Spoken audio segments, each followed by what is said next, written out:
శ్రీమాత్రే నమః. నమస్కారం. క్రోధినామ సంవత్సర ఉగాది శుభాకాంక్షలు ప్రతి ఒక్కరికి కూడా.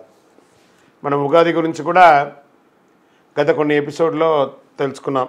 ఉగాది అంటే ఏంటి, ఏం చేయాలి, ఆ రోజు చేయవలసినవన్నీ కూడా చేసాం. ఈ సంవత్సరం, ఈ క్రోధినామ సంవత్సరం ద్వాదశ రాశి ఫలితాలన్నీ కూడా మనం తెలుసుకోబోతున్నాం. ఈసారి మనం చెప్పబోయే రాశి ఫలితాలు ఒక సంవత్సర కాలానికి ఎలా ఉంటుందో, ప్రతి రాశికి ఏ సబ్జెక్ట్ వాళ్ళకి ఆ సబ్జెక్ట్ వైజ్గా చెప్పుకుంటూ వచ్చామన్నమాట. కాస్త ఓపికతో వినండి. 1 ఇయర్ది కాబట్టి కొంచెం ఓపికగా శ్రద్ధాభక్తులతో వినండి, స్కిప్ చేయకండి. అండ్ సద్గురు జ్యోతిషాలయం చెప్తున్నటువంటి ఈ యొక్క అద్భుతమైనటువంటి 1 ఇయర్ ప్రిడిక్షన్లో మా ఛానల్ చూస్తున్న ప్రతి ప్రేక్షక మిత్రులకి పేరు పేరున మీరందరూ కూడా ఆయురారోగ్య ఐశ్వర్యాలతో ఉండాలని భగవంతుని ప్రార్థిస్తున్నాం. ఇప్పటివరకు చాలామంది మన ఛానల్ చూస్తున్నారు, సబ్స్క్రైబర్స్ తక్కువ ఉన్నారు. సబ్స్క్రైబర్స్ తక్కువ ఉన్నారు. కాస్త పక్కన చూస్తూ ఉండగా మీ చేతితో ఆ సబ్స్క్రైబ్ బటన్ కొట్టండి. ఆ పక్కన ఉన్న గంట బటన్ కూడా కొట్టేసండి. అన్నీ మా ప్రోగ్రాంలో అన్నీ మీకు వచ్చేస్తాయి. మీకు ఈ యొక్క రాశి ఫలితం నచ్చింది కదా, మరి నచ్చినప్పుడు మనం ఏం చేయాలి? సోషల్గా ఇంకొక 10 మందికి వేయడం. దీన్ని అలాగే ఇన్స్టాలో కానీ, ఫేస్బుక్లో కానీ, వాట్సాప్లో కానీ షేర్ చేయండి. రైట్. మరి జాతకం ఎందుకు ఈ జాతకం తెలుసుకోవాలి? గోచార గ్రహస్థితులు అన్నింటిని దృష్టిలో పెట్టుకొని, అన్ని వర్గాల వారిని దృష్టిలో పెట్టుకొని మేము జాతకం చెప్పడం జరుగుతుంది. జాతకం పడుతున్న వర్షానికి గొడుగే కానీ జాతకం జీవితం కాదు. నేను ప్రతి నెల కూడా చెప్తుంటాను, ఇప్పుడు యొక్క సంవత్సర జాతకం కూడా చెప్తున్నాను. జాతకం ఎంత నమ్మాలో అంత నమ్మండి. మీ యొక్క వ్యక్తిగతమైనటువంటి జీవితంలో మీరు చేస్తున్న వృత్తిని గట్టిగా నమ్మండి. మీ యొక్క కులదైవాన్ని నమ్మండి. తప్పకుండా మీరు బాగా ఉంటారు. ఓకే, ఎవరెవరు తెలుసుకోవాలి? 21 సంవత్సరాల లోపు ఉన్న విద్యార్థులు, అది స్త్రీ పురుషులు ఎవరైనా జాతకం అడగకండి, చెప్పము. తర్వాత 60 సంవత్సరాలు పైచిలుకు వాళ్ళు అసలే అడగకండి. ఎందుకంటే మీరు గొప్పవాళ్ళు, 60 వసంతాలు చూసుంటారు, మీకు అన్నీ తెలుసు కాబట్టి మీరు కూడా జాతకం తెలుసుకోవడం అవసరం లేదు. సాక్షాత్ మీరందరూ దైవ సమానులే. తర్వాత ఇల్లీగల్ అఫైర్స్ గురించి దయచేసి అడగకండి. గురుగారు మాకు చాలా అప్పులు ఉన్నాయండి. జాతకం చెప్పుకుంటే అప్పులు తీరదు. వ్యాపారమో ఉద్యోగమో చేస్తే అప్పులు తీరుతుంది. మీరు అప్పులు తీసుకున్న వాడి దగ్గర తిరిగి ఇచ్చే శక్తి ఉంటే అప్పు చేయండి, లేదా అప్పులు తీయకండి. అలా జాతకంలో అప్పులు తీరదు. జాతకం చూసుకుంటే కష్టపడాలి. జాతకం చెప్పించి మన దారిని కల్పించుకుంటూ మనం ముందుకు వెళ్ళాలి. రైట్. ఇప్పుడు మనం ఎవరెవరు ఎలా తెలుసుకుందాం అనేది మాత్రమే మనం పెట్టుకుంటాం. సద్గురు జ్యోతిషాలయం వారి ఈ యొక్క క్రోధినామ సంవత్సరం జ్యోతిషాస్త్రీత్యా ద్వాదశ రాశుల్లో 6వ రాశి అయినటువంటి కన్యారాశి మిత్రులారా, మీరు ఉత్తరా నక్షత్రం 2, 3, 4 పాదములు, హస్తా నక్షత్రం 1, 2, 3 పాదములు, 4 పాదములు, చిత్తా నక్షత్రం 1, 2 పాదాలకి సంబంధించిన మీరు కన్యారాశి వారిగా పరిగణించబడుతున్నారు.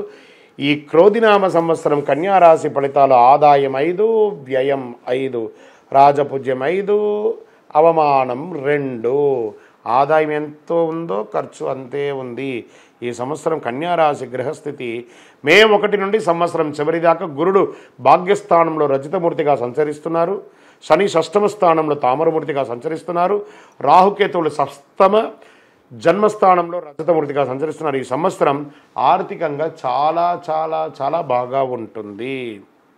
రావాల్సిన డబ్బులు చేతికి అందుతాయి. పెట్టుబడులు పెడతారు. రుణ బాధలు తొలగుతాయి. అప్పులు తీర్చగలుగుతారు. ఆర్థికంగా ఎదుగుదల కనబడుతుంది. ఆచితూచి ఖర్చు పెట్టడం మంచిది. పెట్టుబడుల విషయంలో చాలా జాగ్రత్తగా ఉండాలి.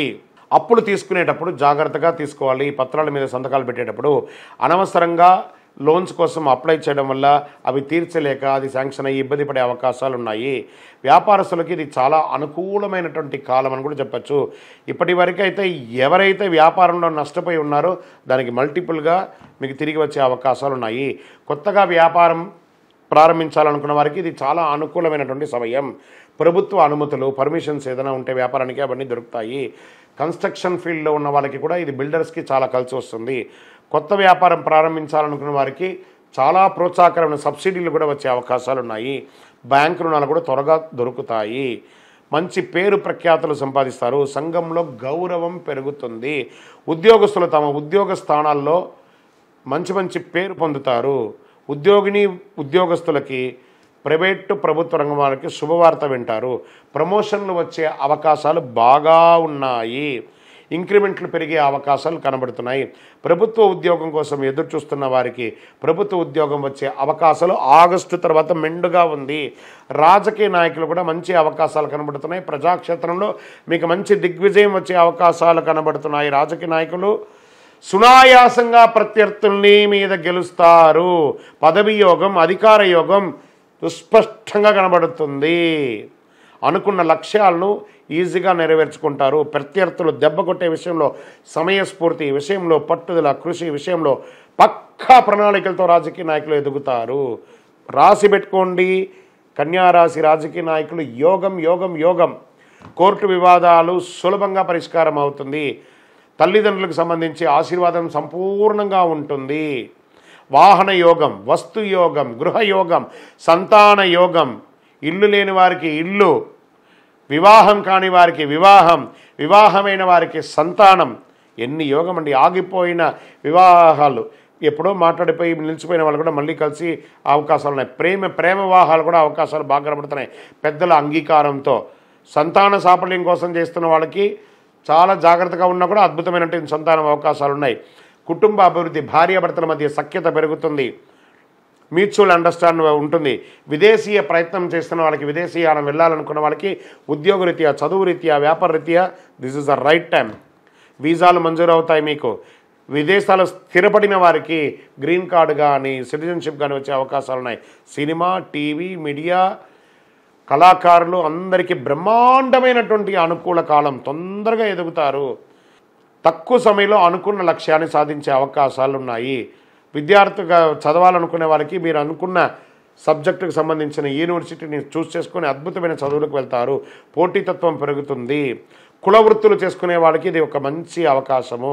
యోగవంతంగా ఉంటుందని కూడా చెప్పచ్చు. ఈ సంవత్సరం మీ రాశి వారికి అతిపెద్ద ఒక చిన్న టెన్షన్ కూడిన సమస్య ఏంటంటే ఆరోగ్యం. కొంచెం శస్త్రచికిత్స అయ్యే అవకాశాలు కనబడుతున్నాయి. జాగ్రత్తగా ఉండండి. వ్యవసాయదారులకి చాలా బాగుంటుంది. కొత్త టెక్నాలజీని ఉపయోగించుకొని వ్యవసాయం అద్భుతంగా చేస్తారు.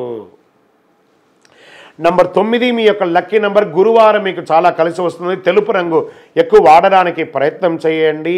మీ ఇష్టదైవాన్ని ప్రార్థన చేయండి. ప్రత్యేకించి అయ్యప్ప స్వామి వారిని ప్రార్థన చేయండి. దేవాలయానికి వెళ్ళి ఒక 18 ప్రదక్షిణాలు చేయండి. మీ వయస్సు ఎంత ఉందో అన్ని దీపాలను దేవాలయంలో వెలిగించండి. ఇంకనూ మీ యొక్క వ్యక్తిగత జాతకాలు తెలుసుకోవాలనుకుంటే మీ పరిసర ప్రాంతాల్లో ఉన్నటువంటి సద్గురువులను సంప్రదించండి. లేదా మా ద్వారా తెలుసుకోవాలనుకుంటే ఈ కనబడుతున్న నంబర్కి మీ పేరు, date of birth, place of birth అవన్నీ కూడా వాట్సప్ చేయండి. ఎందుకోసం జాతకం తెలుసుకున్నారో అది కూడా టైప్ చేయండి. విజయోస్తు.